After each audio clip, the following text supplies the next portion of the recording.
There is no God and we're all gonna die. There is no God and we're all gonna die. There is no God and we're all gonna die. There is no God, there's just you and I.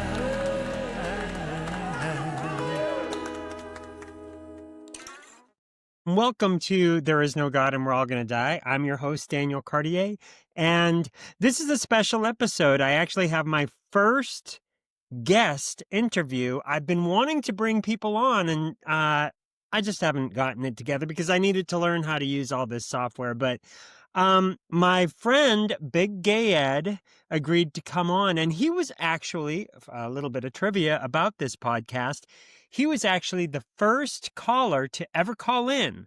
The very first voicemail I ever got and answered was a Big Gay Ed voicemail. So anyways, we are going to talk with Big Gay Ed today. We're going to talk about all sorts of things. I've already filmed the podcast with him earlier, so I'm going to cut to that. But before I do that, very quickly, please call the podcast and leave a voice message. I want to hear from you. I don't care if you're a MAGA person. I don't care if you're liberal, conservative, gay, straight, black, white, cisgender, transgender, non-binary. I invite everybody. Really, I just need people to call, because if people don't call and leave voice messages, then it's just going to be me talking for like an hour, and I'd rather hear other voices, because it's not just all about me. It's about all of us, because we're all coexisting together. And the whole point of this podcast is for me, as a gay liberal atheist living in the Bible Belt, to learn how to just navigate all this hate that we have in our culture for each other. We are really addicted to hating each other, I think. And it's sad, because humans are a beautiful species, but then we throw it all away over these differences that we have. And some of the differences are very important, but we need to learn how to live with each other, because we're stuck with each other. Nobody's going anywhere. Nobody can move back somewhere.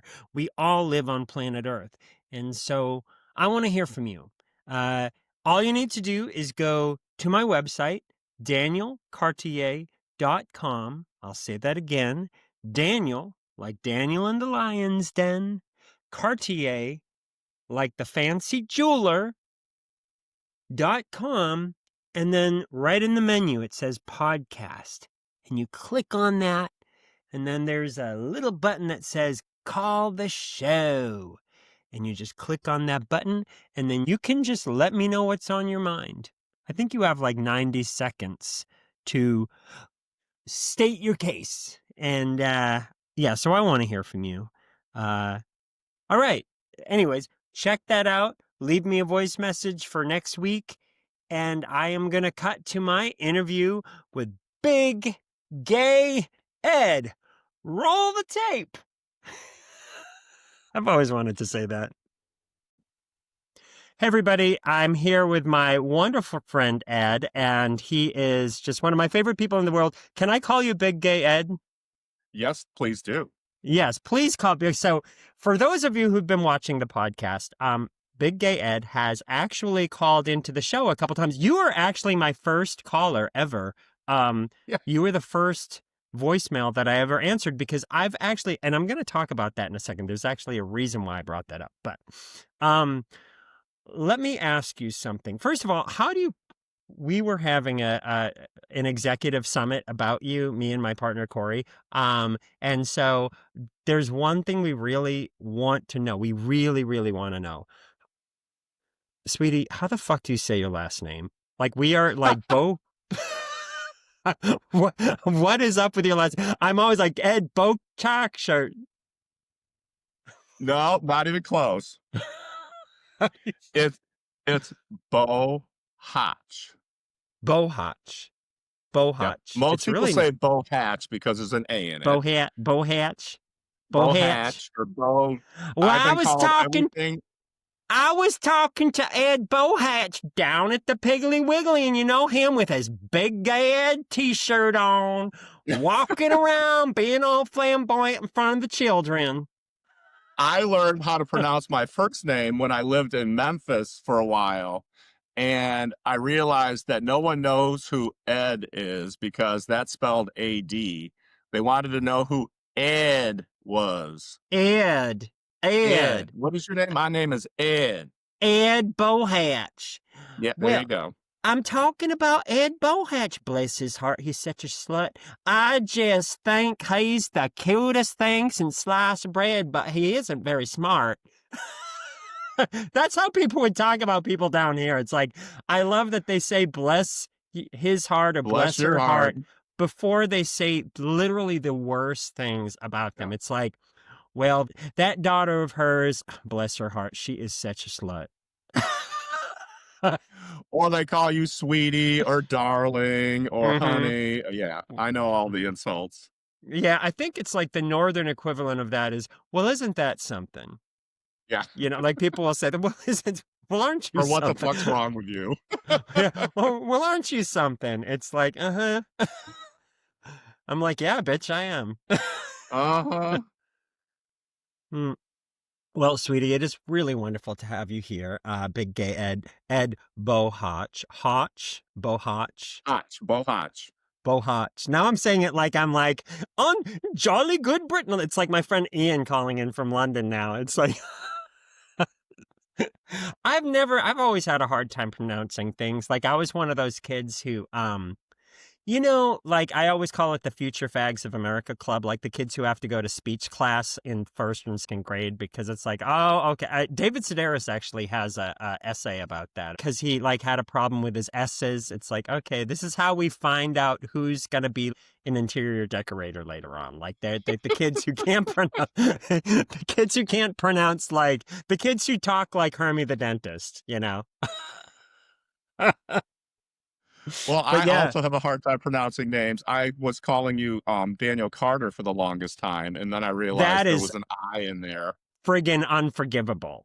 It's fancier, it's not. Like you said in your last podcast. It's fancier, like Cartier. It is fancier. Yeah, it is like fancier. The jeweler. Or a lot of people say Cartier. Daniel Cartier. Oh, I can see that down in Tennessee. Yeah, it's like, and Carter. Anyways. There you go. There I go. Honey, if you got it, flaunt it and make a buck doing it. Or as Gwyneth Paltrow said, I can't believe I'm using a Gwyneth Paltrow.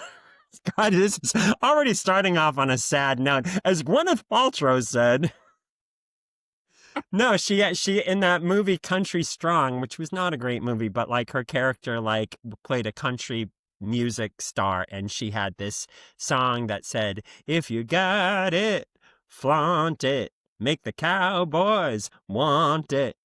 Oh, yeah, I like that. Yeah, hey, all right. I'll go and, hey, I live down here. I'll go out to some cow pasture and start shaking around. See what I can get. see if I have any luck. Oh, no.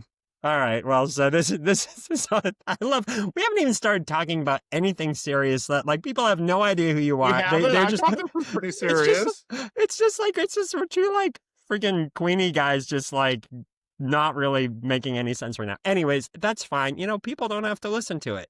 It makes sense to us. That's all that matters. Hey, you want to know what? Let's make a pact right now. If people don't like our conversation, they can go fuck themselves. Let's just say that. This is Daniel and Ed. If you do not like our conversation right now, and if you find it trite, go fuck yourself. Go fuck yourself. We are enjoying ourselves, and in this day and age, honey, I'm gonna take enjoyment wherever the fuck I can get it because we have a fucking clown in the White House. We have a fucking clowns licking his butthole, crawling around on all fours, acting like he's fucking God and he's fucking deranged. Like, I swear to God, he's deranged. Donald Trump is deranged. Anyways, we'll talk about him in a second. First, Ed Bohatch. Bohatch. Oh, I want to call you Ed Bohatch. Bohatch. You're allowed. Ed Bohatch, like Tarjay. You can call me anything. You can call me anything but Eddie. But Eddie Bohatch. Hey, little Eddie Bohatch. That's your rap I name. knew I That's your shouldn't have said rapper name. anything. Little Eddie Little Bohatch. Eddie, go ahead. No, okay. Ed Bohaj. Ed Bohage. Let me, I need to ask you some serious interview questions now. Okay, Okay, so I'm tell serious. me, just give the people listening, just a wrap up of who you are. Oh my gosh. Well, I am Big Gay Ed. I live just outside of Detroit in a small town. And I grew up in West Michigan on Lake Michigan, and there's nothing over there. It's a shithole in the Midwest. And I've been over here for about 21 years now with my husband, Sam. And we have had many fur babies that we have loved and lost over the years. And we currently have our one and only fur child, Mona. Um, I've been clean and sober for 29 years, 11 months, and some odd days. I'll have 30 years if I make it on the 20th of November. Wow. Um, I took me 51 years to find a job that I could actually make money doing service work for other people and helping people stay healthier. And I love it. And I'm going to retire in April of next year. So I'm looking forward to that. What else? I am a self-proclaimed man whore who is monogamous with his husband, but just has this portrayal online that I'm the biggest pig in the universe, which I love because I also like the heart emojis. Mm-hmm. Thrive on them. You do like sharing. You do like sharing a lot of photos on your Facebook page, of, shall we say, Scantily very clad gentlemen. Well, scantily gentlemen's a clad. stretch. Yeah, scantily clad trade. Good. Scantily clad porno guys. Let's just call it Not like it only could I is. not figure out what shirt to wear today, I couldn't figure out what coffee cup to have. So I had this one, and then I had this one. So you have gay as fuck. I can't read the other one because I'm not wearing my. What's the other one Man say? whore. Man whore. And then I also have on my desk my slut buck punch card from. I'm going to have a punch here from a thing for CJ Hammerhard in Ferndale, Michigan. An awesome store. Love them. If you're in the area, please shop there. I don't own it. I just like it. What does CJ Hammerhard sell? CJ Hammerhard is an adult accessory Oh. store. Ah. Yes. So they sell things that help people hammer hard, apparently. Yes. And Oh, fill wow. holes. And fill holes. Okay, all right. I get Now it. we're getting off base here.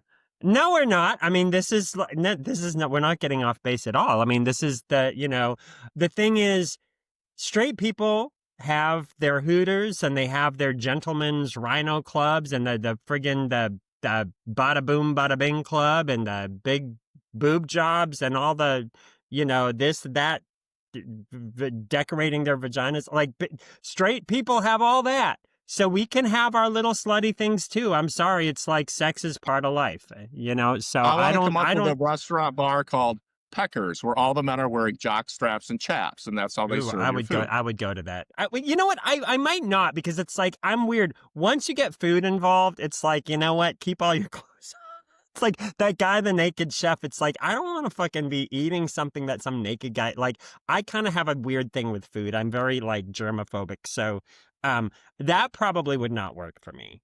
Hooters, Okay. actually, I can deal with like a bunch of big boobs because it's like they're still wearing pants. I mean, they're not like walking around, so something about when the genitals are exposed and then there's food involved. Well, they could have, okay, so they have tidy whities on and chaps. How about that? Tidy whities I could deal with. Like that would be okay, Or a thong.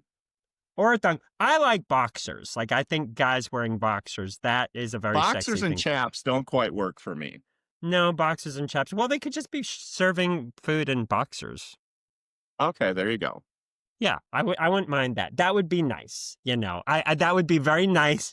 I'm making it sound like a family restaurant. That would be very nice. It would be a nice afternoon being served food by some hunky guys in boxers. Some tea with grandma. Yeah, the name of the restaurant will be called Box It Up.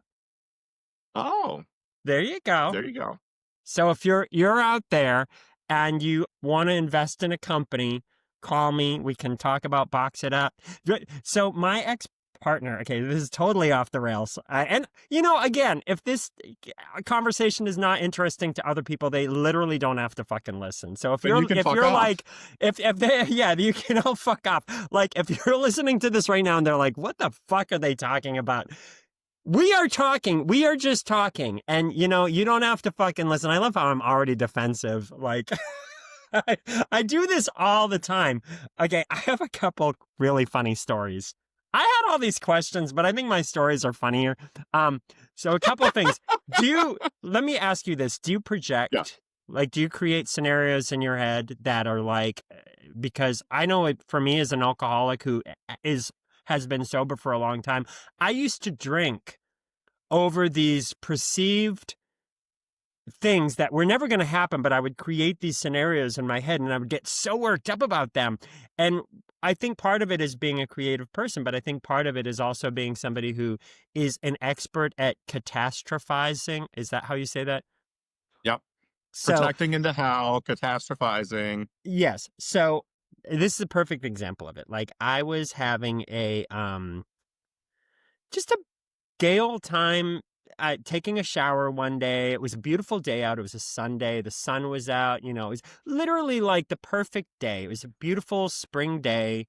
It's kind of like the only way it could have been more perfect was if there were little cartoon animals bringing me my wash rag. You know what I mean? Like, it was like Lily Tomlin in 9 to 5, her fantasy sequence, where it was just really, pastoral and pleasant and whatever. And so I'm having this really nice shower. It wasn't like an erotic shower or anything. It was just a shower, but I'm having this shower.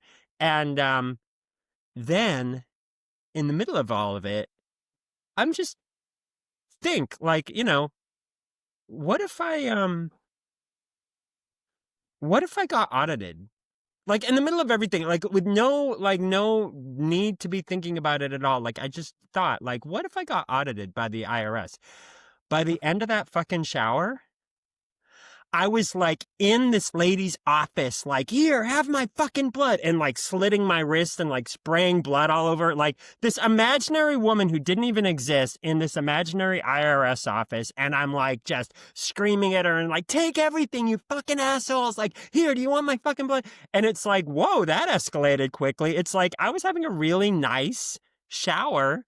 And then, like, by the end of the shower, I had created, just from having a passing thought, I had created this entire scenario. Do you ever do stuff like that? All the time. I have arguments with many people in my head in the shower. At 3 o'clock in the morning, while I wake up to go to the bathroom for my 4th time, I have arguments in my head with people. And, I'll create the most insane projecting into hell kind of thing so that I can actually make these things real. And I learned that as a child, if I could figure out all the horrible things that could possibly happen, anything less than the worst thing in the world that could happen was a win. So that's how I learned that. And I want to say it's more due to my creativity than my mental illness. Right. Yeah, God, I do that so much. I had some other thing. There's a reason why I thought of that, and now I can't remember.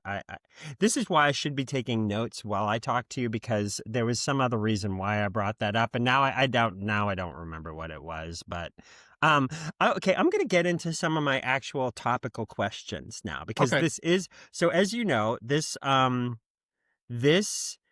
podcast is from the point of view of a gay liberal atheist living in the Bible Belt. It's not the only way I define myself, but it is a huge part of my identity, because the gay part is something that I did not choose to be gay. Like, what teenager would choose to be the thing that other kids, because growing up, and I'm sure you had the same thing, growing up, uh the ultimate insult was fag or queer, or like that was the ultimate insult. I mean, I'm a child of the 80s, so like, fucking homo, queer, fag, that was what everybody called everybody. And so what kid, because kids want to fit in, like, what kid would be like, you know what, I'm going to be that thing. I'm going to be the thing that everybody uses is an insult. I want to be that. It's like no kid would choose that. It's like, so, and then of course, there's the thing of like, Well, if being gay is a choice, like, did you grapple with being straight? Like, did like, Yeah. did you like have to go suck a bunch of penises first to realize, well, I'm really not into this. Like, I guess I'll go with vaginas. You know what I mean? Like, no, it's not a friggin' No. choice. Um, but anyways, so the liberal thing, I'm liberal, and I think being gay has definitely, um, well, I was also raised in a really liberal household, but, also being gay and seeing my community literally constantly have our rights threatened by Yeah. conservatives made me liberal as well. Yeah. And then the atheist thing is like, that's just my beliefs. I always say, like, I'm not trying to be a jerk. I'm actually, uh, I'm going to talk about that in a second, but I don't believe in God, and that's just me. Anyways, tell me, like, who are you, like, as far as all of this, like, these spectrum of things? Who am I? Well, I was born and raised in a Catholic family, so that should tell you a lot. Um, Hmm. and all I've heard my entire life was I was going to burn in hell because I was very sissified as a young child. Hmm. Um, and I think back then, because I was a child of the 70s, I think more of like a sissy or a mama's boy. Those were the kind of things that they would call me that I can remember. I don't remember them using the word fag. I don't remember that as a child, but they call me little girl a lot. You're too girly. But Hmm. so for me, I totally saw all this before I even knew what hypocrisy was in my family of origins religion that they followed. It was like so stupid. Um, and I hated it. I hated going to my parents didn't go to church on a regular basis, but I hated it. So I grew up with this really bad idea of what this religious thing was. I had no idea what anything else was. So I totally turned my back on anything to do with religion in my early teens. And I just thought, fuck it. I can't deal with this. If there was a God, they would have killed this thing would have killed my parents or me as I begged many nights, going to bed. Like, please kill me, please kill my parents, because it was just so horrible in my house. And it never happened. So I thought, well, fuck it. If this thing that's supposed to be out there isn't listening to me, then, well, fuck him. Or her. I don't want to misgender, whoever it is. Whoever it is. Yeah, I don't want to fuck misgender them. Anyway, um, so It's Kim Kardashian. oh no, She's God.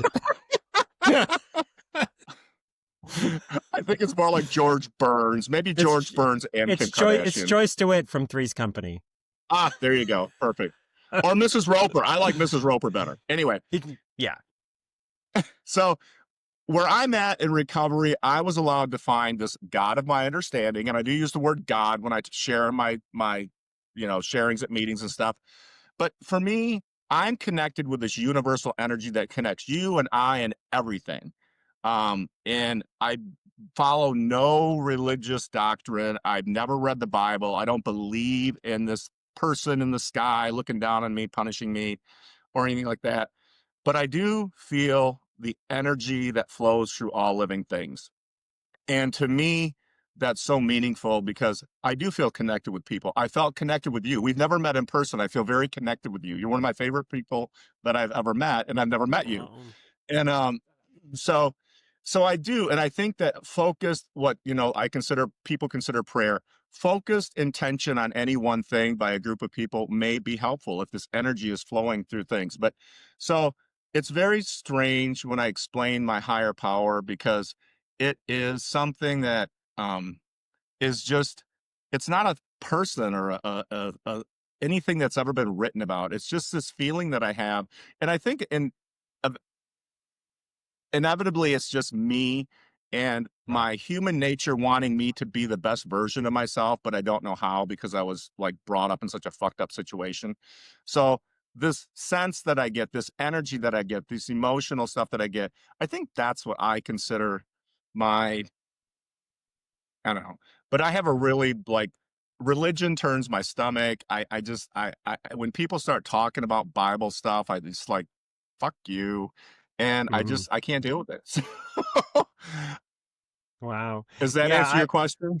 I relate to a lot of that. I mean, it's like, I definitely, I don't believe in any of the regular religion stuff. I mean, I'm pretty Right. much I'm very literal when it comes to the God thing. Like I think that when I die it's lights out. But as far as the energy, I absolutely agree. I think that there's I always say that, going to this anonymous program that I go to deal with my alcoholism, that's where I got a lot of my spirituality as an adult Yeah, because me it's too. all about service work. It's all about, you know, giving back. I gotta give away, like in order to keep it, I have to give it away. Um, Yeah. and that to when I'm dealing with like crazy thoughts or when I want to drink, which I've this last year has been very difficult for me. I wanted to drink a lot and I haven't, but I don't apologize for it anymore. I don't think it means I have bad sobriety or anything like that. I think people have a tendency to do things like whatever their addiction is, whether it's, Yeah. sex or drugs or booze or gambling. I think we have a tendency to like get into whatever recovery we have and then almost feel like we need to achieve some sort of mental nirvana where it's like, oh, now I'm going to have this perfect way of thinking and I'm never going to struggle with temptation, like Yeah. whatever. And some people do come into like, I'm just going to use sobriety as an example because it's the thing I'm most familiar with. But some people do come into sobriety and, once they get over the initial like shock of being sober, they never want to drink again. That has not been my experience. I've trained my body for years of relapsing.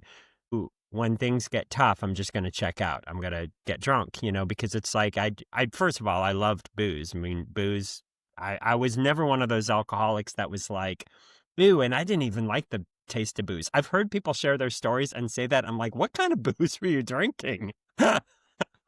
It's like, I loved everything about it. It was like, it was the love of my life, like I loved it so much that I almost drank myself to death. A lot of it was the taste. I mean, I loved the taste of booze and I loved what it did for me. I loved the way I felt when I was drunk because everything went away. Like this brain is a lot to live with 24 hours a day. This brain, like the brain that will take a shower and then by the end of the shower, they're threatening to kill themselves in an imaginary IRS office over an audit that's not even happening. They just happen to think about it. Living with that type of brain 24 hours a day, plus I have PTSD from being gay bashed and like and I have OCD. Like my parents gave me, I love my parents, but the DNA they passed on to me gave me some really fucked up thinking. The So OCD, we're I'm probably related somehow because I identify with a lot of that as well. like, and people are like, oh, you don't have OCD. And I want to fucking smack them. It's like, okay, you have not lived with me. You do not know how. So like, I will do things like in the middle of the night, I'll be like, did anybody turn the stove burners on? Like, I'll just have like a thought like that.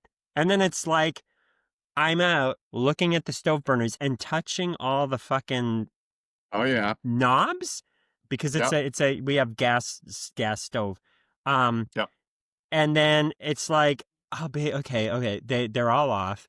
And then I'll walk away. And then I'll think, when I touched all the stove Did you turn knobs, them on? did I by accident knock one with my finger? And it's like, first of all, it requires some effort to turn these fucking things on. But it's like, I'll have to get up and look again. And Corey knows, like Corey, when we leave to go anywhere, my mom had this too. My mom, I have these memories of my parents would leave to go out to dinner or something. And then, if we forgot to ask them something, because this was, back in the 70s and 80s, like before cell phones or anything, and we forgot to ask them, they'd be like, oh, well, they're going to be back in a couple minutes. And sure enough, they would leave to go to dinner. And then the car would pull back in the driveway, and my mom would come and she'd be like, I just need to check that I unplugged the iron. Or like, like there was stuff. It's like, so I have I that. I leave the driveway, I get a half a block down the road, and I turn around and come back and make sure the garage door's shut all the way, which I worry about. Mm-hmm. Um, or yeah, I worry about all this stuff. But for appliances, we have gas stuff. We have gas appliances too. Our appliances notify me if the burners are left on. How do So they do that? there's cures for OCD. They're like, how do they Hey, bitch, notify? you left the burner on. Why are you Yeah, like, do sleeping? they have like you bought them all cell phones? It's like, yeah, our burners are on. This is And bullshit. no one's touched me in an hour. Yeah. I am Do so they all have OCD. names like the one burner's name is like Becky, and then the other burner's name is like, Charlotte. Charlotte's Oh, burner's on. I'm like they tell on each other. Charlotte's lit. Charlotte's lit. So I identify with the OCD stuff. When I get Mona water out, because Mona gets bottled water out of the 5-gallon cooler. She doesn't drink tap water. So when I get the water in the morning, I count how many gurgles it takes to fill up her dish, and it's 10, just so you know. oh, well, I'll remember that if I ever have to dog sit Mona. It's 10 gurgles of the water jug for Mona's water dish to be I'll filled. dog sit Mona, and then you'll come back and she'll have like a blonde streak in her hair, and like she'll have like these like rave, like the bracelets they wear like when they go to like all night raves. She'll have she'll have like a pierced ear, and she'll be like, "Fuck you, Dad," and then she'll be like, Why aren't you back? You're a bummer. she'll be like, "We're the dogs in America." She's like, "I want to party." So here's something interesting. There's like practically no one I would trust to watch our dog, right? Just literally no one, but I would Right. trust you to watch our dog. And that says a lot about your character. Yeah, well, I appreciate that. I actually, I've shared about this many times. People are like, "Why don't you tour? Why don't you, come to Chicago and do a show, or come here or come there?" Honestly, the reason why my music career is it's all the dog's fault. Like that I have no real fucking music career anymore. It's like, and they were on my fourth step, by the way. Like I was like, I love my dogs, but like I had a lot of resentment. I was like, these freaking Yep. dogs, like I can't tour, I can't do this, I can't do that. Because for a long time, like everybody I dated, like they were, I mean, bless their hearts, but like they wouldn't walk them. So it was like I kind of felt like it was all on me to do all these things. I'm really lucky now to have Corey. Corey actually wants me to go tour. Like he probably wants to get me out of the fucking house. But like but yeah, like Corey and I we like our space. Like we're kind of a weird couple that way. We are very independent. Like I love Corey. And but he's free to do whatever the hell he wants. I'm free to do whatever the hell I want. And the funny thing is, like when you're in a relationship like that, you kind of lose the need to act on it. It's like I guess that movie Hall Pass or something. It's like Oh yeah. you can do whatever I don't care. It's like I don't own anybody. Like I'm not, my days of being jealous are over. Like I've reached the point where I'm like I'm 56. It's like I can't imagine being, I don't know. I'm just one person out of 8 billion people, so I can't really expect somebody else to like make me into their end all be all. I mean, it's like we're so. Anyways, I'm getting like way. I'm. Oh no, it's perfect. I'm totally the jealous type, and it is all about me. So Mhm. No, I've like reached the point where I'm just like, go do whatever the fuck you want to do. Like, I know that to me, love is and then I do want to talk about some other things. But love is Joan Rivers. Okay, now I'm really gonna get fucking gay. Joan Rivers said it perfectly to Kathy Griffin. Like, so Kathy Griffin came to Joan Rivers once because she was in that relationship with that guy who ended up embezzling all that money from her. I don't know if you remember that, but she was married to him. hey, He was, I think his name was Ted or Tim or something. Anyways, okay. she was with him and she had all the money. He didn't have any money. And so, like, if they wanted to go out to a nice restaurant, she had to pay. And then if he wanted to pay, they would have to go to like Hamburger Mary's, And so, um, like, she felt a little self conscious about that. And then Joan Rivers was like, listen, a relationship doesn't have to make any sense to anybody else except the two people in it. Like, Right. doesn't need to, if it doesn't make sense to other people, fuck them. Like they're not in the relationship, so why the fuck do you care what people think? And so, like, I'm grateful that I've reached a point in my life where it's like I have a relationship that makes sense to me. It's like Yeah. I I am very independent. Corey's very independent, and we respect each other so much. And like he's just so brilliant. But it's like I don't ever want to feel like I own. It's like Right. people can do whatever the hell they want. But the reason why I brought him up is because I'm grateful that I've reached the point in my life also where I finally have somebody that, like, if I were to go away for a month and do shows like in New Sure. York or Chicago, I feel like I know that the dogs would be Yeah. spoiled rotten the whole time. So, I mean, that actually is on my radar now for the next year. Like, I actually do want to start booking shows and going. Awesome. And for me, I'm a big, money is, really important to everybody. I mean, money is something that we all think about, and it drives so much. As somebody who doesn't believe in God, I definitely believe in the power of money. And well, I mean, like Dolly Parton said, money can't buy happiness, but it sure makes being depressed a whole lot more fun. Like,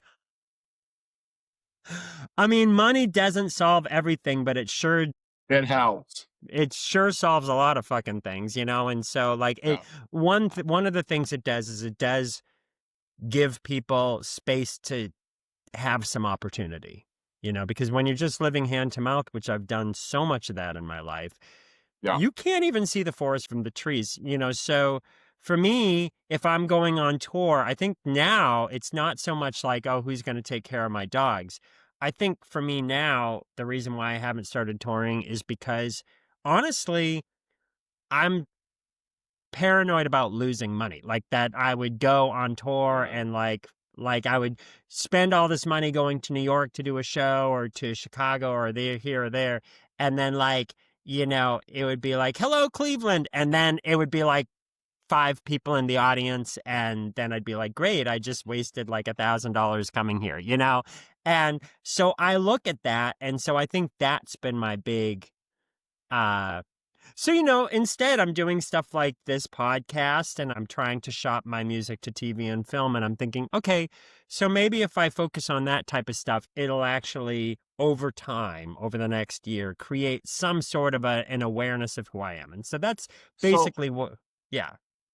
Motor City Pride, they have a music festival that goes all weekend long Mm-hmm. in downtown Detroit, and it's all different genres of music, and it's so you get connected in those kind of things, and I think it'd be awesome. Well, I love Detroit, first of all. Detroit, I used to play, I actually played in Detroit quite a bit back in the 90s. Like, I'm dating myself, but then I would play in Hamtramck as well. And then I would go up and play in Flint. I played in Flint, Michigan on a Monday night in the dead of winter. And Oh my, okay. oh, it was oh honey, oh Lord, have mercy on us all. It was lots of boarded up storefronts. And then I was like, is there any fucking business that's like not been shuttered? Because this was Right. like still, I think Flint's probably improved a little, maybe, I don't It know. has. But A little bit. man, back in the mid 90s, it was still looking a little well done. And so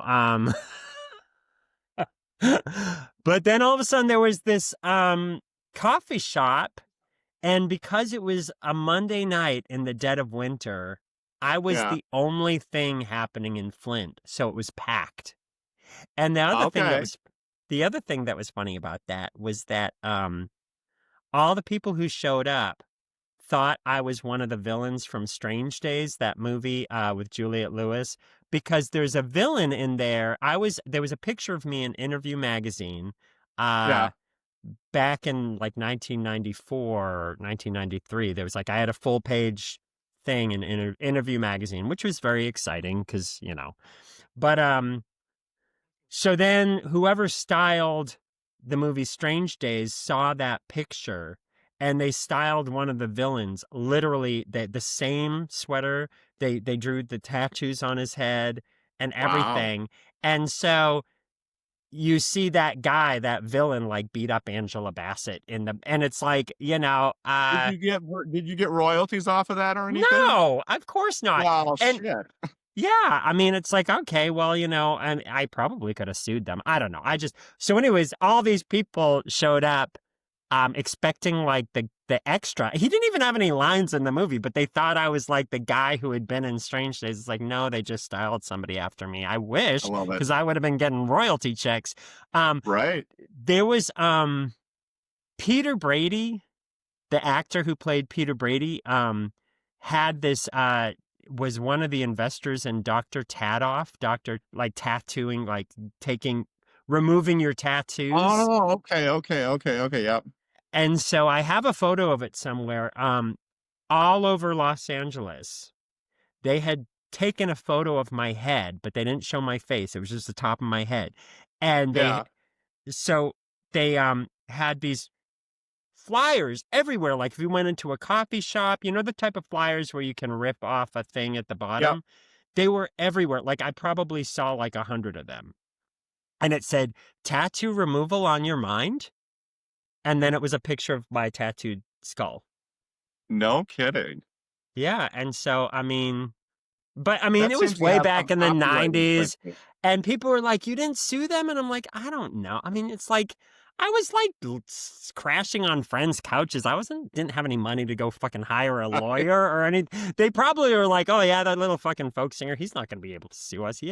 Was just playing in the subway 2 years ago. Like he doesn't have any fucking money. So yeah, I just viewed it as a compliment that Peter Brady, because I love the Brady Bunch, like that maybe I was Everybody but on. Cindy. Cindy, I don't like Cindy because she's a Republican. Oh yeah, she's horrible. Like she actually even used the FAG word on one of her podcasts, apparently. So let's talk about these MAGA people.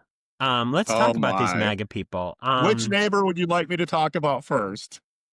I want to talk about coexisting with people. Okay. It's a very I know that you struggle. So just so you know, both Ed and I hate Donald Trump. We think he's the worst fucking pile of shit, human piece of garbage, fucking farting, fucking stupid asshole, fucking douchebag. We both hate him. Is that Yes. I pretty much described him accurately, didn't I? Yeah, you got most of it there. Yeah, we're good. I'm sure there's more things we can add, but he's Right. a corrupt, lying, Narcissistic, homophobic. racist, Yeah, yeah. sexist, just Yeah, and yeah, just yeah. awful. And so I'll be talking to people who support Donald Trump. I mean, I live down in Right. the Bible Belt. I live right in the heart of Trump country. Me and Corey are the town liberals, Our neighbors had a big Trump flag and whatever, and I love my neighbors. So don't get me wrong. It's like this is the thing I struggle with. If I didn't love people, it wouldn't hurt as much. The fact that I love Right. people and I know them outside of their love for him, and it's a lot of times I have a hard time.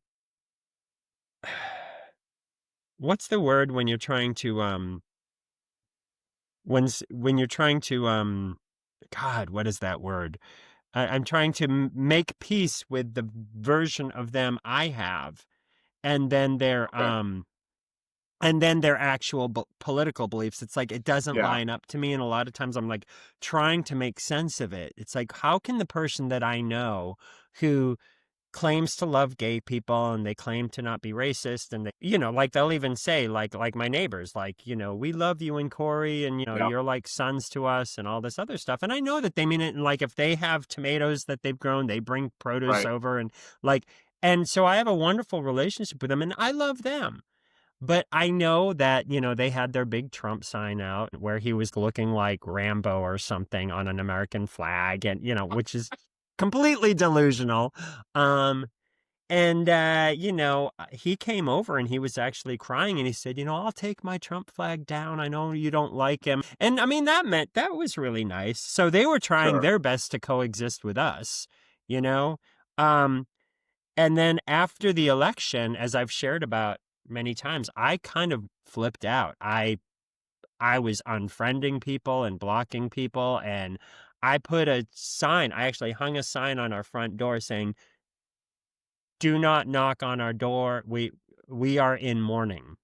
I actually Oh, like as if somebody had died because I felt like democracy had died. I didn't want yeah, anybody stopping by or anything. I didn't want to talk to anybody. Like I right. really, and then I threw a chair across the room. Like I was pissed off. And I don't feel bad about that. I think, that's where I was at the time. It's like, it was asking me to accept a lot that I did not want to accept, like, Right. I mean, I'm accepting now. Yes, he's president.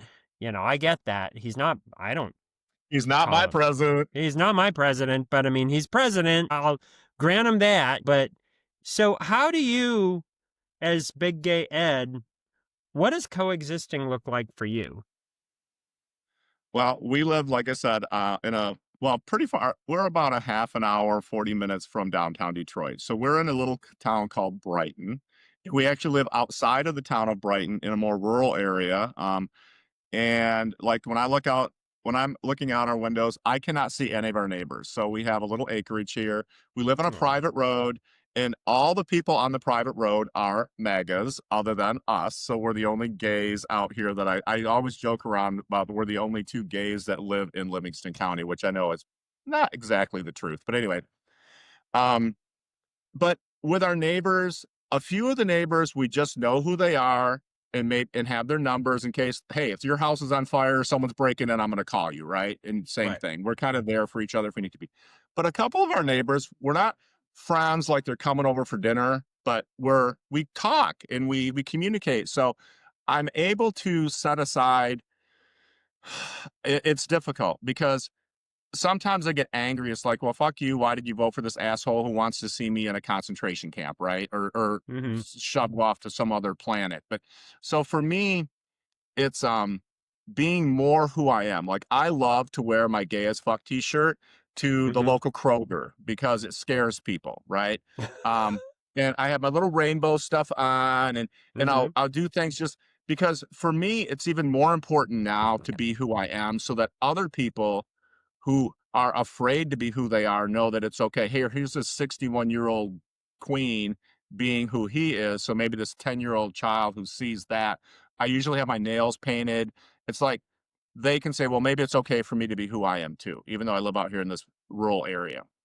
And Right. the gentleman who lives behind us, I don't know, about 1,000 feet behind us on their own plot of land, um, he is one of the kindest people that I know.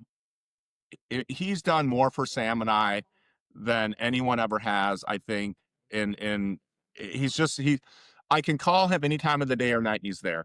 I Mm-hmm. actually was in the recovery room after heart surgery, and Sam was home at our house with his mom here, and our power went out. So I called from the recovery room. I called our neighbor and I said, Bob, our power's out. He said, what do you need? I said, I said, Sam needs someone to come up and we need a generator.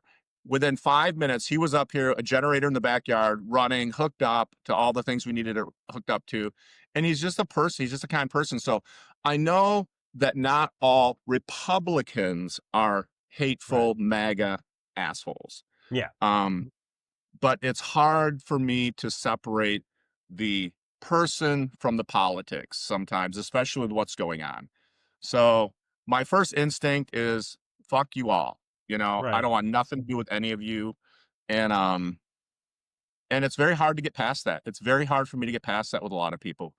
Family members, for instance, I just minimal, if any, interaction and do not say anything about I always get my little digs in about, Mm-hmm. you know, how fucked up the world is because of this asshole.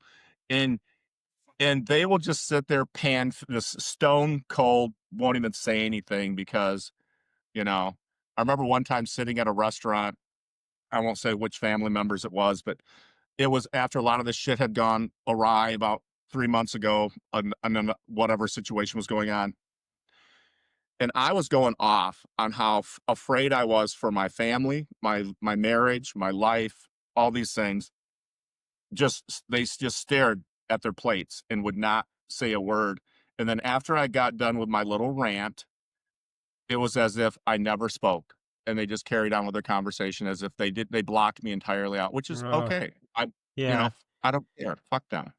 Yeah, I mean, yeah, I know. It can be very upsetting. Trust me. So I've gone through all the different range of emotions with and I will say the one thing I will say in our defense is this is so much it's gone way beyond red versus blue or Republican versus Democrat. Like that seems quaint to me at this point. The MAGA We are being thing, attacked. the MAGA thing is its own. I don't even view that the same as I viewed like Republicans growing up. Like Yeah, Republican, yeah, me it's too. Yeah, like it is. It is literally because it's not so much like, oh, okay, we have like differences in fiscal responsibility or whatever. I mean, oh, or the liberals want to spend a bunch of money, or the conservatives don't want to finance these social programs that are going to help people. Like that's just a different way of looking at the world, like as far as like how to manage things. Even though everybody wants the same thing. Everybody wants, to have a roof over their head. They want to know that their loved ones can eat. They want to know that if they're sick, they can go to the doctors. These are very sure. universal things that, everybody wants. And everybody loves their dogs. I found that you can bond with anybody over pets. Like pets are Yeah, the great equalizer. Everybody loves their pets, and their kids and everything. I mean, I don't love their kids, but like, with their little me neither. germy fingers. But anyways, as everybody loves their families, but this is way beyond that because for me, it's with Trump, it's a whole other level of corruption and just corruption. It's just like it's Yeah, so blatantly corrupt. Like the yeah, fact that yesterday, and this is the problem I've had with this fucking podcast is that like I want to talk about things that are topical, but it's like yeah, every week it's just like this steamroller of stuff that I don't even have time to like because it's this one thing after the next. It's like constant, yeah, constant, um, blatant hypocrisy and blatant corruption. And I mean, to the tune of like trillions of dollars, being funneled to the wealthiest people. Well, other people have to scramble behind them for crumbs. And, yeah, I still can't get past the fact that America voted for for the ex felon who has multiple sexual assault charges, probably raped allegedly raped yeah, underage girls and bragged about grabbing women by the pussy and mocked disabled people and colluded yeah, with a foreign power. That actually did happen. And he did get impeached by Congress. It's the spineless Senate people, were too busy licking his fat fucking stupid butthole to like follow through and do the right thing because they were like, they were all up for fucking re-election. It was just so obviously right. corrupt. So it's always been corrupt.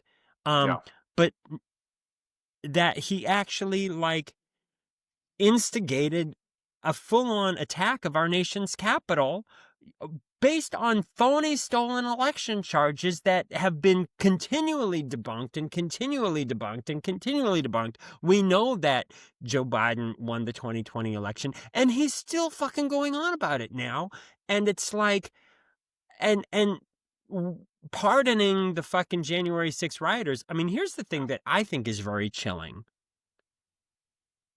Thank God those people did not find any of the people they showed up to.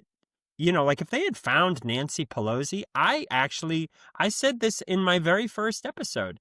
I think we would have seen her get ripped limb from limb on live TV. I think we would have literally seen people get lynched on live TV. Like if they had found Mike Pence or Nancy yeah, Pelosi or AOC or any member of the squad or anybody like that, I think we would have seen fucking like Hunger Games shit, like live on TV. And nobody talks about that. Nobody talks about the what ifs of how much worse it could have been had they actually succeeded in finding some of the people they showed up to find. I mean, you well, know, and the asshole still would have pardoned them if that had happened. I mean, here's the thing. If that had happened, maybe that would have been enough for America not to forgive him. Maybe that would have been a bridge too far. We'll never know. But it's Yeah, like, it's chilling for me to think like, wow, it's kind of like, well, so and so drove drunk every single night. He never hurt anybody, so I guess we'll pardon him because nobody ever got hurt. I mean, he drove in Right. blackouts through the center of town on, like in the middle of afternoon with kids crossing the street and everything.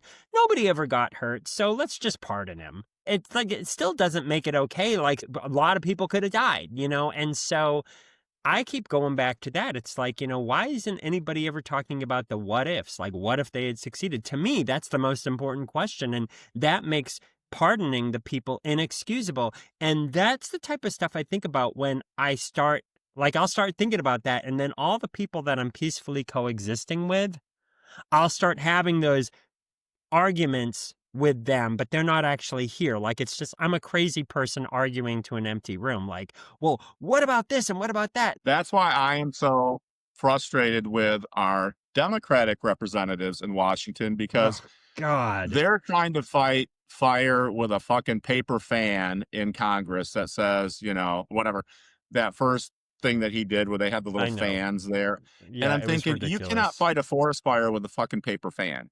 And if you don't start slinging shit like he's slinging shit, it's all a distraction to me. And Mhm. all the distraction is to keep people on edge because that's how you control mass numbers of people, is you keep them guessing, on edge, and anxious. And if I Mhm. didn't have the program of recovery to make me realize this is intentional on his behalf, it's not. He's orchestrating one of the biggest heists in the universe. He's taking America for every bit of natural and financial resources he can. And this is, I call this um his retaliation and payday tour, or whatever the fuck he's doing now for however many years he lasts. And he's just out to get people that he doesn't like or that doesn't like him and to fleece us for every fucking penny he can out of this government. And he doesn't give a shit about anybody. And the thing about it that's so maddening to me is it's so fucking obvious. It's Right. not That's even the thing. He doesn't care that it is obvious. it's in plain sight.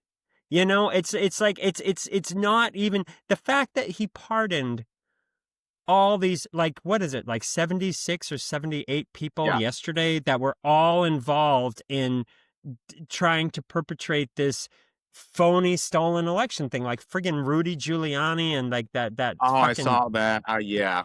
And it's like shit like this happens. Can you imagine if Obama or Joe Biden had, first of all, spread phony stolen election charges, like where like they were Right. like, oh no, I actually won, and then they got a big mob of angry people to attack our nation's capital, and Yeah. then later on, all the people that colluded with them to, perpetrate this like stolen, like they basically were trying to steal the election back. That's what they were trying to do, which is completely illegal. Um, and the fact that there was like almost 80 people involved in this thing that got charged with crimes, I mean, by their peers, you know, like, and now it's like, well, let's just all pardon them, like, as if it never happened. And it's like, He that's, opened the doors to allow people to openly hate and be prejudiced and do all this shit that he's doing in his 2016 stint. And then when he got up for reelection again, it was like they're all ready because they want to do it anymore. They want to publicly, visually, obviously be able to hate people. And mhm. it's just horrible. Yeah. And it's sad because I don't think that everybody who voted for him.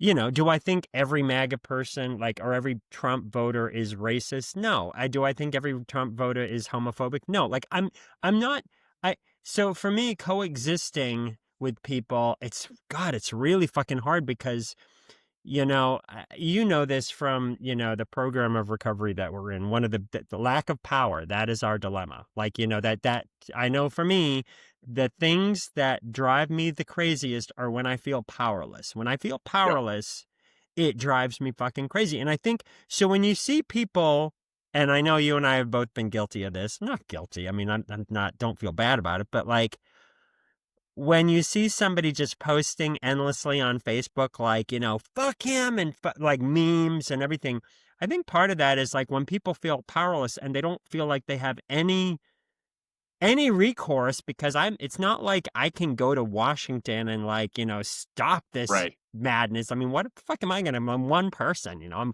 living out in the middle of bumfuck Tennessee, like with my handicapped dogs. It's like, and what, I'm gonna like get in my 2004 Chevy Malibu and drive to, Washington, D.C. and fix everything. And it's like, I can't, I Right. mean, yeah, I can show up at a protest and everything, like the No Kings protest. And I love the fact that Americans are doing that.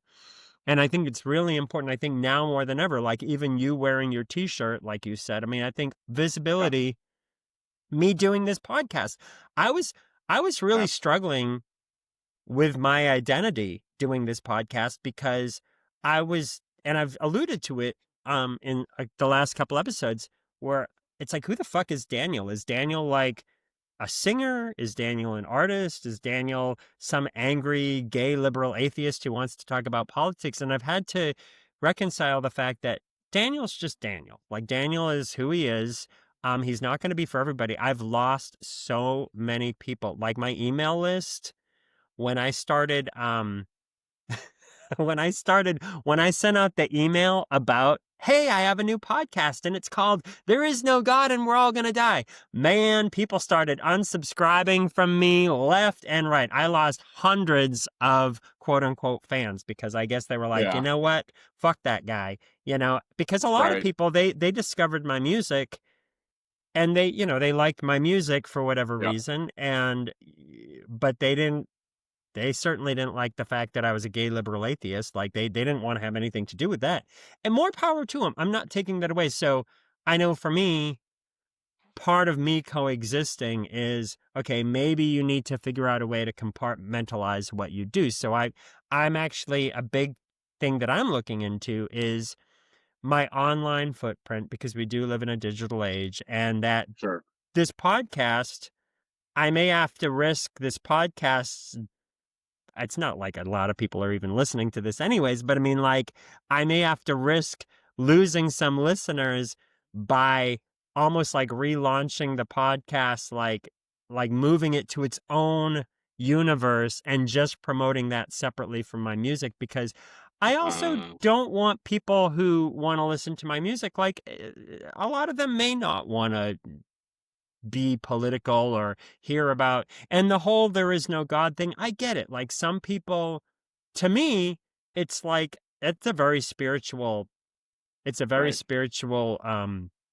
there is no God and we're all going to die. That is where all my spirituality lies, because I don't think there is a God. It means that I have to be the love I want to see in the world. I need to be the change I want to see in the world. I need to be the bright spot. Like, if that it all comes from us, like that whatever hell or heaven I create for myself and those around me, it's all going to generate from me. And it's not going to be from some guy in the sky who, granted, he has great abs, but like, he's, Hot Jesus. yeah, I mean, and he's got great flowing hair. I mean, I'll give him Right. that. Like, he's a hottie, but like, I don't, and he probably was a real person. There's been, I read this thing once, God, I'm getting way off the rails, but that back in Jesus-y times, whatever you want to call them, like back in the BC times and the, Yep. Yep. year zero, I guess, there was a lot of Jesuses walking around. If you're Christian, block your ears because you're not going to like what I'm about to say. People have suggested that, yeah, Jesus may have lived. There also may have been like a bunch of Jesuses, and that we've kind of made them all into like an amalgamation of a guy, that we've kind of combined them all into like this one guy. Sure. Um, but I don't know. I don't need to worry about that. I wasn't alive back then. It may all just be a bunch of bullshit. Or maybe he is the son of God and maybe I'm full of shit. And if that's the case, I'll find out when I die. I mean, that's the risk I take. If there is a God, that I really don't believe in hell. I think that's a ridiculous thing. I think hell is something that was created to control people, the We're fear of living in it hell. right now with this administration. Yeah, I mean, but I mean, like, hell is the type of thing, like, when you're like, you're gonna burn forever. It's like, really? God's gonna create somebody, and then God's gonna give that person a brain, and But you know then, what? So many of my friends would be with me, so it would be okay. yeah, exactly. I mean, so maybe I will burn forever. I don't know. I mean, I I always like when I call up my Christian friend, Matt, and I'll say some really like off-color things, and then I'll just be like, they're just stoking those flames, like they're just waiting for me. Stoke. I love the meme on Facebook where the two people get in the elevator and they push the button and then they're going to heaven and then it's going down. It's like me and my bestie thinking we're Yeah. going to heaven and they push the button and it's starting to go down. Yeah. I mean, yes, I've said so many things in life that, I mean, I'm sure if there is a hell, they've been stoking those flames for a while for me. Oh So it yeah. is what it is. But Yeah. man, we have talked about a lot, and this has been wonderful. Um, what would you say? Because I think this is going to be the entire episode. I don't even think I'm going to take any calls because we've already talked for over an hour, and I don't want to Okay. edit any of this out. I think we are just fascinating people on our own. So, like, why I would I? agree.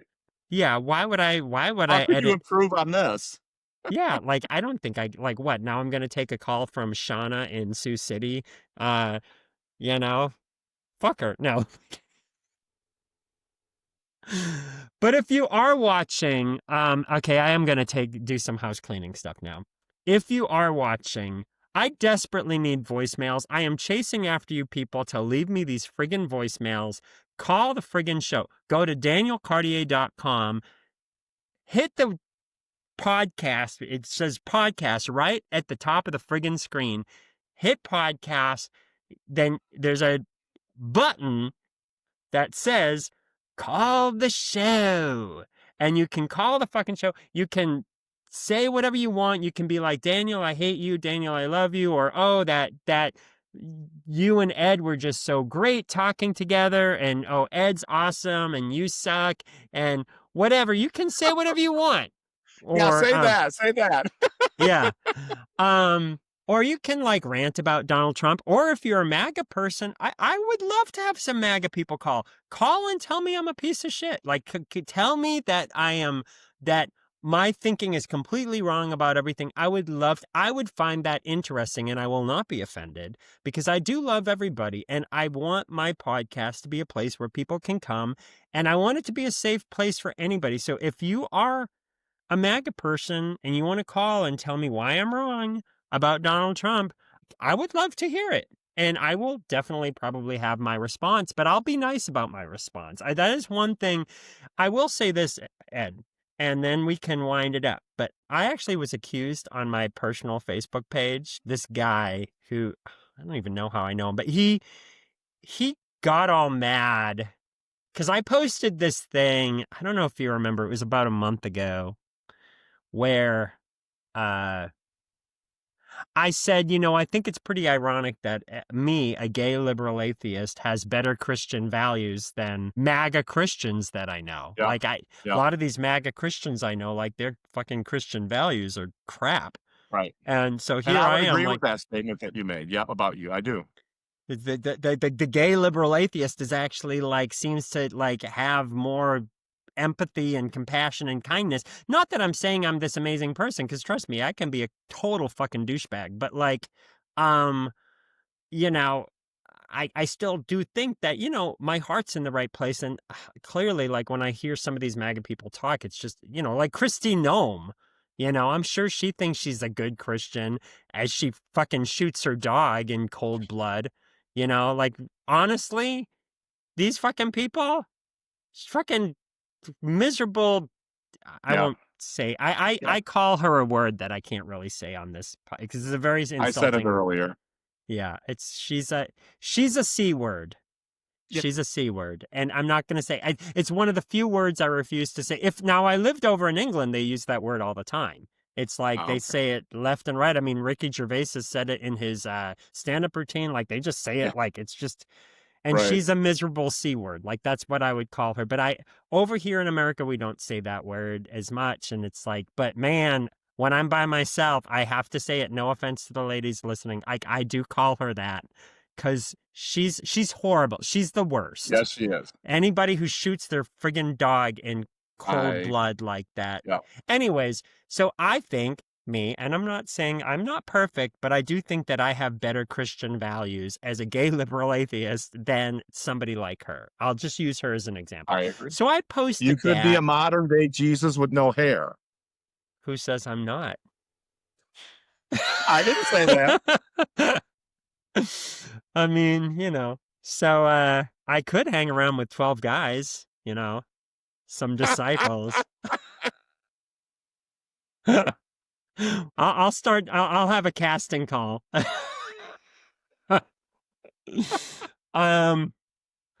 So anyways, yeah, I just got distracted by so anyways, oh, got my heart going. So I posted that thing. And then people were like, heck yeah, you're awesome, and they sing. But then this one guy was like, all you do is make fun of religious people, and you just he accused me of basically just making fun of religious people and being an asshole to religious people. And I really had to stop and think about it. It's like, and I went back and I looked at all my social media posts and I started listening to my podcast again because it really concerned me. Because when it comes to religion, I never want to be dismissive of other people's beliefs. For me to say there is no God and we're all going to die, that's just what I believe. Now, we can all agree that we're all going to die. Like, yeah, Right. that's a big part of my spirituality too, because I believe that I'm going to die and it's lights out. It really puts an emphasis on making every day count and every moment count. And that's a big part of my spirituality.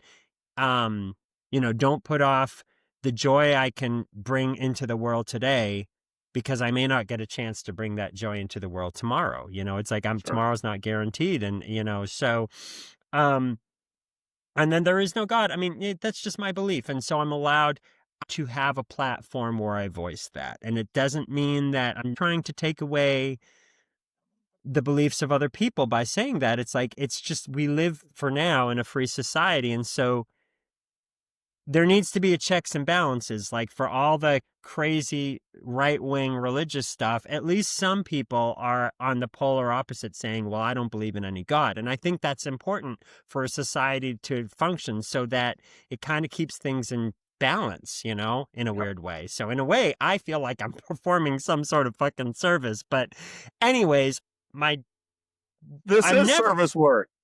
I'm never going to be like, oh, if you believe in Jesus, you're stupid. Like, I would never say that because, like, my best friend is Christian. And honestly, I am actually kind of jealous of people who have that faith. I wish my brain worked that way because I do see why it would be nice to believe in that. And I've said many times, if I'm wrong, awesome. You mean there's more? You mean when I die, I get to go to heaven and I get to fly around in a robe and, see my dogs that passed away and see my parents? Like, yeah, sign me up for that. Like, it sounds incredible. My brain doesn't work that way. So I don't think I'm ever going to be believing stuff like that. But I get why other people do. And I see the comfort in it. And so I don't want to take that away from people. I'm not like, that would just make me an asshole. Anyways, so he accused me of this, like that I was just always poking fun at religious people. And I went back over my and I guess that's why I talk about coexisting because, so I'm actually going back through all my episodes to make sure that I'm not being mean to religious people because that's not the goal with this podcast.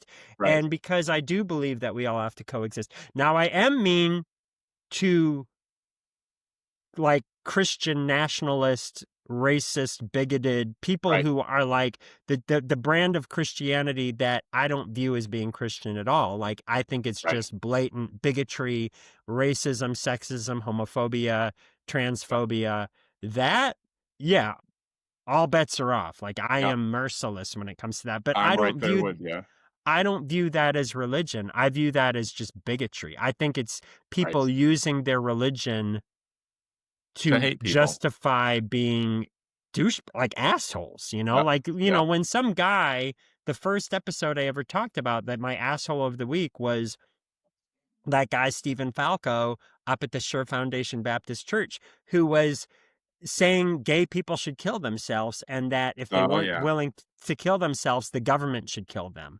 And it's Yep. like, Yep. okay, that's not Christianity. That's like, I know wonderful Christians who, and I'm just using Christianity as an example. I also know wonderful Muslims who are open-minded, and I know wonderful Yep. Buddhists. I don't want to, and I love that they have that. Like, I get it. Like, I never ever want to be dismissive to that. So I guess for me, this coexisting that we're talking about, that we both struggle with, um, I know for me, I can only speak for myself, but it's a day to day, one day at a time thing of trying my best, and I do not do it perfectly, but trying to be mindful that I may not be able to change the way somebody votes. But if I care about the policies that I care about, like if I care about a woman's right to choose, if I care Right. about treating people who come here to America for a better life, treating them with grace and dignity, and not treating them like quote unquote illegals, which is such an Right. offensive term to me. If I care about my transgender friends and my non-binary friends, and if I care about all my gay brothers and sisters, lesbians and gays and bisexuals and whatever people could be, or my intersex friends, if I care about the environment, and if I care Right. about voting rights, and my friends who may come in a myriad of colors, if I care about all these things, then wouldn't I want to be the best possible advocate for those things that I could be? And would that be me screaming at people and calling them stupid, which I've done? Um, or would that be me being gracious and still trying to keep them in my life? It's not easy to do. No. It's I don't asking a want to lot of all of deny us. other people. I don't want to deny other people their beliefs or their thoughts or their feelings or whatever until you cross the line of wanting to deny me. So, Sure. it's like, And I do think there's something to be said that sometimes you do have to take off your gloves and fight, because I think that, yes, I could be a people pleaser as well, and that's not good. no, So I do think that when somebody's beliefs, when I find them offensive, I can tell them, like, listen, right, and there may be times where I do have to cut people out of my life. And like, I'm not saying that being friends with me is this big prize, like, oh, I don't get to be friends with Daniel anymore. Like, I'm sure they'll live a fine life without me in their life, but maybe it'll make them think, like maybe it'll, if I'm like, you know what, because I have had to let some friends go where I'm like, you know what, right. you're going down this rabbit hole. I can't follow you, just so you know. Every single time I do it, I've done it. I've told them that I love them, like Mm, my friend, I had a woman that I knew for years, for decades, and she was this really cool lady. Like, she was older than me, but she was this really cool lady. And then she was kind of like this punk lady. And then later on in life, she went right wing. And now she's like this mm, MAGA person. And I didn't recognize her anymore. And she started like just trashing, like, all, she just kept posting stuff about how liberals were stupid and everything. And I was like, you're talking about me. right. And after a while, I was like, I can't entertain this anymore. I mean, this was years ago, and I think Donald Trump has ruined a lot of relationships. I think that will be one of his biggest legacies, is that he has divided America in a way no other figure ever has. I mean, I think more than anybody else in American history, that will be his legacy, is how he really got America to turn on itself like that. And he He got the got, government to shut down for the longest period of time in history. So that'll be his other legacy. you know. Well, this has been wonderful. Thank you It so has much for we have talked now for a good hour and 20 minutes. 20 minutes. Wow. Well, I think this is good. So this will be a longer podcast, and I'm here for all of it. I think it's great. I will probably film a little thing beforehand, a little thing afterwards to wrap it up, but I don't think I'm going to really touch this. I think this interview will stand on its own as a wonderful interview between two people who are obviously care about the world and care about the people in their lives and the animals in their lives, and it is what it is. And I think the world of you. You're one of my favorite people on the planet.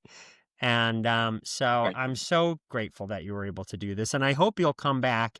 I think people will want a big gay Ed revisit at some point. I can't imagine Well, that I'm they wouldn't. available anytime. Have your people reach out to my people. We'll get it on the books. Oh. And when I meet you, you're going to get the biggest hug in the world. I can't wait. Actually, real quick, we were going to go on our first RV experience this weekend. We're on vacation this week, Sam and I, and we were talking about coming down to Tennessee to see you, and we couldn't drive that far on our first big RV excursion. So we'll have to make that something in the future where we can bring Mona. We can all get together with the dogs and you and just have a blast. Oh, that sounds lovely. Well, so you will have to do that at some point. Yes. Yes, that will be awesome. So I can serenade you in person. There we go. Yeah, I can break out my guitar and sing you guys some songs. I can make it all about me. As it should be. It's like, you drive all the way down here. It's like, okay, shut up. I'm going to sing now. Let me entertain you. I'm Baby Daniel. What's your name? I can't wait. It'll be fabulous. Lord have mercy on us all. Okay, I love you. Have a wonderful. Thank you so much, Ed, and we will talk soon. Sounds great. All right. Have a lovely rest of the day. You too. Bye. Bye. All right. That was my interview with Big Gay Ed. Ed, thank you so much for coming and spending that time with me. It was so nice. And you're going to definitely have to come back and do it again.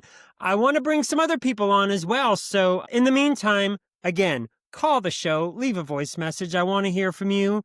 Just go to danielcartier.com, click on podcast, and there's a button that says call the show. danielcartier.com, click on podcast, and then click on the button that says call the show. And then you can tell me how much you love me, or how much you hate me, or how much you love Donald Trump, or how much you hate Donald Trump, or how much you love religion, or how much you hate religion and that you're an atheist just like me, or that you love gay people or hate gay people. I want to hear from everybody, and I will have responses. So just be prepared for that. But even if I don't like what you say, I still love you as a person, because we're all a member of the same species and we're all connected. So that's enough hippy dippiness out of me. Have a lovely rest of the day or evening whenever you're watching this, and I will see you next week. All right, call the show. Bye. There is no God and we're all gonna die. There is no God and we're all gonna die. There is no God and we're all gonna die. There is no God, there's just you and I.